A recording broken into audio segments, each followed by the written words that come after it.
Nah, kemudian wa kunna natahaddatsu bil batil ma'a ahlil gawayah wa dhalalah, ya. Yang dimaksud dengan wa kunna nakhudhu ma'al khaidin itu kami berbincang dengan kebatilan bersama orang-orang yang sesat dan menyimpang. Makanya ketika kita mau gabung, ketika kita mau bergaul, ketika kita mau ngobrol, dua hal yang harus diperhatikan. Ya, yang pertama apa? Warka'u ma'ar rakiin, ya. Kita harus ruku dengan orang-orang yang ruku. Ngobrolnya dengan ahli ibadah. Yang diomonginnya itu masalah ibadah, Bu. Jangan masalah maksiat. Yang kedua, wa kunu ma'as shadiqin. Boleh ngobrol, boleh bergabung. Tapi bersama orang-orang yang benar, bersama orang-orang yang baik, bersama orang-orang yang jujur. Insya Allah bawa faidah, bawa manfaat, Bu. Kemudian yang selanjutnya, wa kunna nukadzibu biyaumil hisab wal jaza. Itu maksud daripada wa kunna nukadzibu biyaumiddin. Orang dimasukkan ke dalam neraka sakar atau neraka jahanam itu, ya ketika ditanya dia menjawab, dulu kami mendustakan hari pembalasan, hari kiamat, yaitu hari hisab, ya. Jadi sebelum dibalas dihisab dulu, Bu. Jadi ada orang yang disiksa ya sebelum dihisab, ada, Bu. Misalnya apa? Dikubur, Bu. Dikubur itu sebelum dihisab disiksa. Atau orang yang berzina, ya, sebelum dibalas disiksa, di dunia sudah disiksa duluan sebelum dihisab. Demikian pula orang yang durhaka kepada kedua orang tua.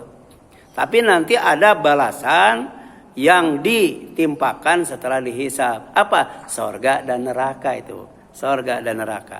Orang tidak mungkin langsung masuk sorga, tidak mungkin langsung masuk neraka kalau belum dihisab. Nah, ada orang yang tidak percaya, yang mendustakan hari hisab.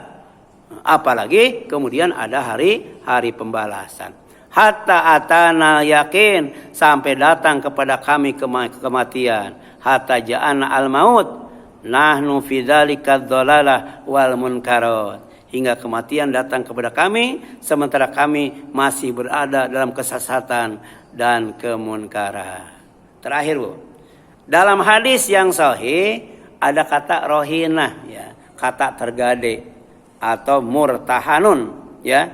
Disebut ketika menjelaskan, ya, status bayi yang dilahirkan yang tergade atau tertahan tergantung dan terikat dengan akikahnya. Jadi kebaikan anak itu, keberkahan anak itu untuk orang tuanya ditahan oleh Allah, digantung sampai orang tua melaksanakan akikah anaknya, Bu. Ya, rugi, Bu, punya anak tapi kemudian kita tidak melaksanakan akikahnya. Allah tahan itu keberkahannya, kebaikannya, ya.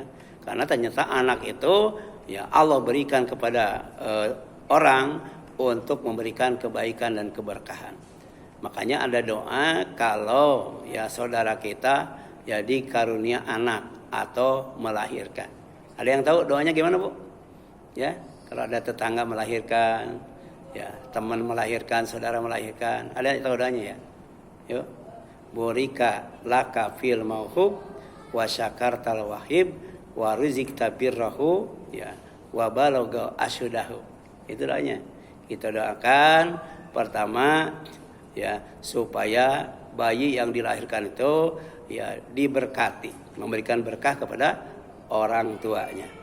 Kemudian dikasih kesempatan, kemampuan, kelapangan orang tuanya untuk mensyukuri kelahiran bayi itu dengan apa? Dengan akikah. Ya, kemudian Allah ngasih rizki lewat bayi itu, birrahu, kebaikannya. Jadi nanti kalau gede jadi anak yang soleh, ya, gitu ya. Kemudian baru wabalagu asyudahu. Ya, didoakan supaya anak itu berumur panjang, ya. Ada yang sudah hafal, Bu, doanya, Bu? Nah, itu, Bu, ya. Ini kaitannya dengan akikah, ya. Jadi akikah itu dilaksanakan oleh orang tua untuk melepaskan keberkahan yang ditahan, diikat, digantung oleh Allah dengan kelahiran anak itu, ya. Akikah itu kalau laki-laki berapa? 2 ekor kambing, ya. Kalau perempuan seekor kambing, ya. Makanya kalau begitu istri hamil, ya, atau mungkin ada anak menantu hamil itu nabung Bu, nabung ya. 9 bulan kalau kambing misalnya berapa? 3 juta berapa ya kambing itu ya? Ya berapa tuh nabung ya ya. Jadi 7 hari dari kelahirannya langsung nyembelih kambing. Itu namanya akikah. Kalau motong rambut namanya ikoh atau ekah. Ekah. Semuanya disebut nusuk. Nusuk atau manasik ya. Kemudian para ulama menjelaskan makna tergadai di sini adalah akikah adalah sebab sempurna hak anak. Ya, anak itu punya hak dikandung, dilahirkan, disusui, diakikahi, dirawat, dididik, dicintai dan dikasih sayangi. Ya. Kemudian 2, akikah menjadi sebab syafaat anak bagi orang tuanya. Insya Allah akan memberikan syafaat kepada orang tuanya. Terutama kalau anaknya itu hafal Quran ya. Hafal Quran, itu luar biasa bagi orang tuanya. Kemudian apalagi anak itu soleh, doanya nyambung ya. Terus walaupun orang tuanya sudah meninggal. Syafaat anak tertahan jika orang tuanya tidak berakikah untuk anaknya padahal mampu. Kalau tidak mampu nggak apa-apa. Ya, tapi kalau mampu ditahan Bu. Anak itu tidak akan menjadi anak yang baik berbakti kepada kedua orang tua. Yang ketiga, orang tua sangat dianjurkan untuk melaksanakan akikah sebagai bentuk syukur dan ketaatan. Apa sih hikmah, kebaikan, manfaat daripada akikah itu? Pertama syukur atas nikmat kelahiran, ya. Kemudian mendekatkan diri kepada Allah.